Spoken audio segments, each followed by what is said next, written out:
Hi friends, ఈ రోజు మనం ఈ వీడియోలో మనకి కొన్ని కంపెనీస్ డివిడెండ్ అనౌన్స్ చేయడం అయితే జరిగాయి ఫ్రెండ్స్. ఈ డివిడెండ్స్ అన్నవి మీకు రావాలంటే ఈ షేర్స్ని మీరు ఎక్స్ డేట్ కంటే ముందే మీ డిమాట్ అకౌంట్లో ఉండేలా చూసుకోవాలి ఫ్రెండ్స్. ఈ వీడియోలో నేను మీకు కొన్ని కంపెనీ యొక్క ఎక్స్ డేట్ని మెన్షన్ చేయడం జరిగింది. ఒకవేళ ఈ కంపెనీలో కానీ మీకు ఇంట్రెస్ట్ ఉంటే, ఈ కంపెనీ యొక్క డివిడెండ్ని కానీ మీరు పొందాలనుకుంటే ఈ ఎక్స్ డేట్ కంటే ముందే 1 or 2 days ముందే మీరు షేర్స్ని బై చేయాలి ఫ్రెండ్స్.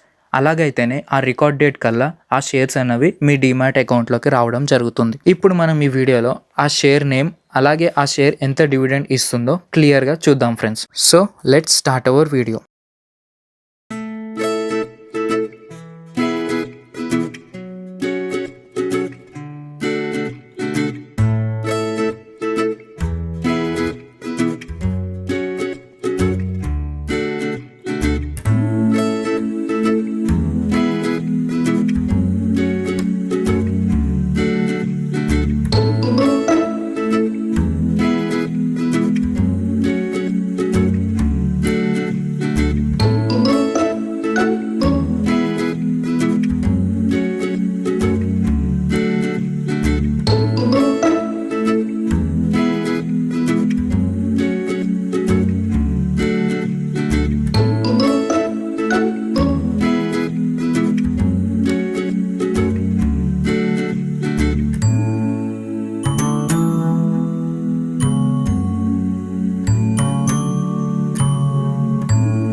ఒకవేళ మీకు కానీ ఈ వీడియోలో ఉన్న కంటెంట్ యూస్ఫుల్గా అనిపిస్తే ఈ వీడియోని షేర్ చేసి మన ఛానల్ని సబ్స్క్రైబ్ చేసుకోండి.